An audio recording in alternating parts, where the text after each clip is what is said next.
Y eso es lo que yo observo también al leer Atravesando la Nada, donde de repente nos faltaría un poquito que en esa narrativa puntualizar algo, que se siente que estamos en un puerto, que estamos en un lugar donde hay conflictos sociales, hay una serie de acontecimientos que ocurren acá y que necesitamos también captar ese espíritu que vibra en Chimbote, ¿no? Hace poco, o hace un buen tiempo, Augusto Rubio le hizo una entrevista a Julio Ortega, y Julio Ortega dice, pues, ¿qué haría un Borges en Chimbote? ¿Para qué queremos un Borges en Chimbote?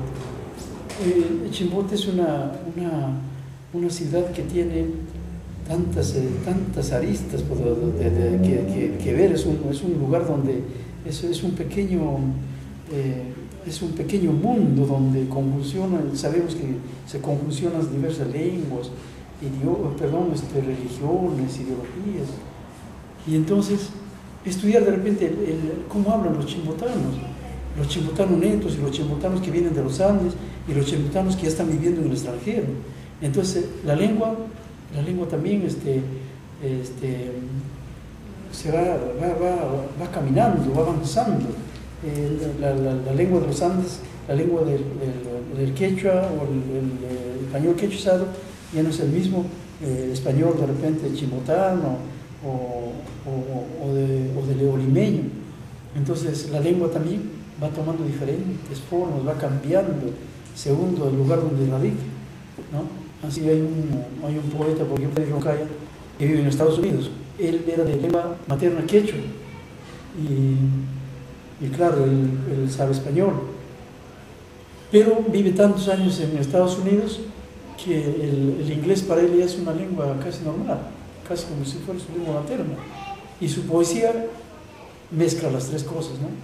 Español, quechua e inglés, pero no lo hace forzadamente. Si uno lo lee natural, es por lo que él lo ha asimilado. Y él decía, él es un quechua moderno, un quechua ya que vive en otro país y ha hecho ese lenguaje. Entonces, nosotros cuando fundamos el Grupo Isla Blanca, ustedes saben, pusimos ahí en palabras en el logo de la isla, donde decíamos que Chimbote, o que nosotros íbamos a hacer una poesía o una narrativa que tenga olor a puerto, que se vea las chalanas, se sienta las chalanas, las aves marinas, el crepúsculo, y de repente también los problemas que confronta nuestro país. Chimbote es un puerto proletario lleno de problemas, y que esto se refleja también en otros lugares de nuestro país y en Latinoamérica, los diferentes problemas que confrontan.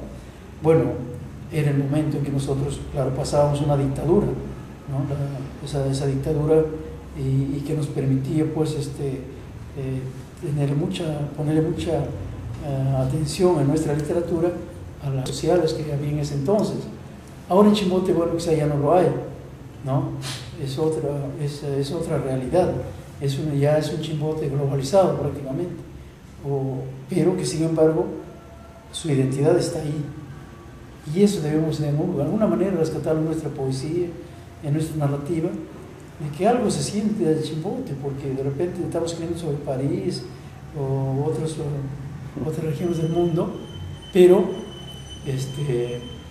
eso no nos va a salir bien, porque estamos solamente mentalmente inventando. ¿Para qué irnos tan lejos si nosotros tenemos acá en nuestra tantas cosas de qué hablar?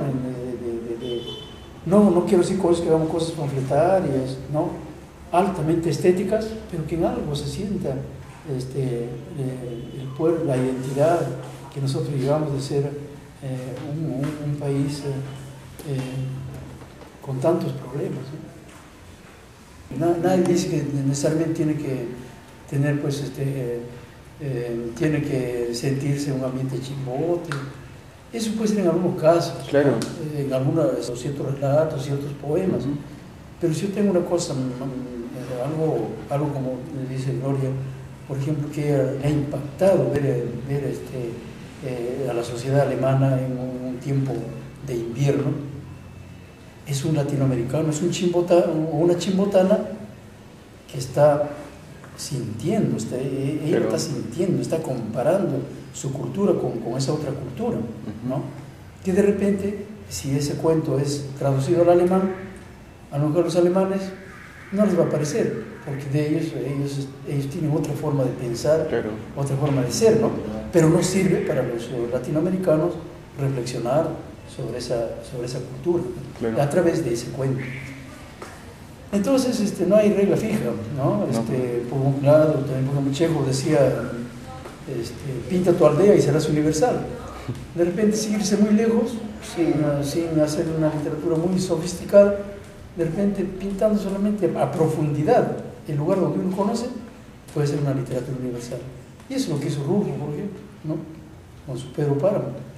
Él solamente pensó en esa Comala, que es una parte de México, pero lo hizo profundamente, ¿no? Con gran calidad estética, y eso es universal. Claro.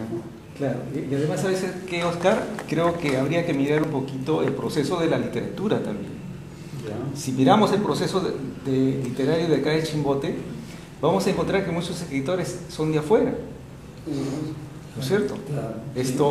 Está Patricia, está nuestro amigo de los pescadores Tancay, Braulio Muñoz, está el hijo de Miguel Rodríguez.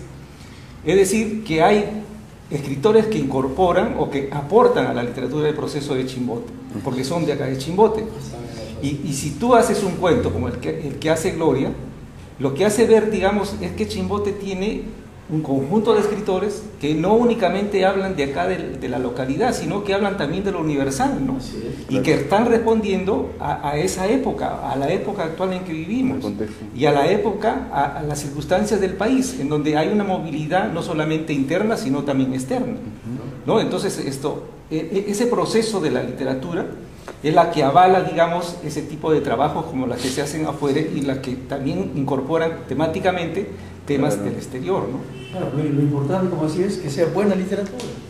El tema, el lugar, eso no importa mucho.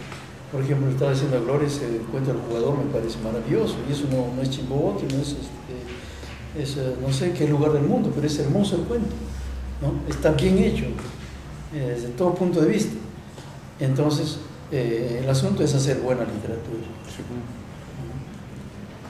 O sea, la literatura es un elemento que te va a dar esa identidad en el sentido de encontrar tu mundo, ¿no? O sea, tu economía, tu visión. Si nosotros le quitamos ese aspecto de un elemento que favorece la identidad, le restamos ese aspecto social de la literatura. El aporte de la literatura es ahí, y es ahí donde nosotros debemos tener, digamos, en cuenta para valorar lo que hacemos. Y sobre todo los jóvenes, porque a veces ellos escriben únicamente por el entusiasmo, por la emoción, pero no lo están viendo como un aspecto social, el ejercicio de la literatura, ¿no? Demostrar una realidad de un tiempo, de un contexto, es un aporte a la identidad, al reconocimiento social, ¿no? Entonces, yo creo que poner los énfasis de un nuevo concepto de literatura, porque ese concepto tradicional que la literatura es la expresión de la belleza y del lenguaje, eso ya caducó. O sea, el concepto de literatura tiene que ir a algo más allá, más profundo, sí, hacia el aspecto social, hacia el aspecto humano, hacia el aspecto estético. O sea, esos aspectos debe ir, claro, para poder, digamos, tender a una valorización de la literatura en su verdadera magnitud, ¿no?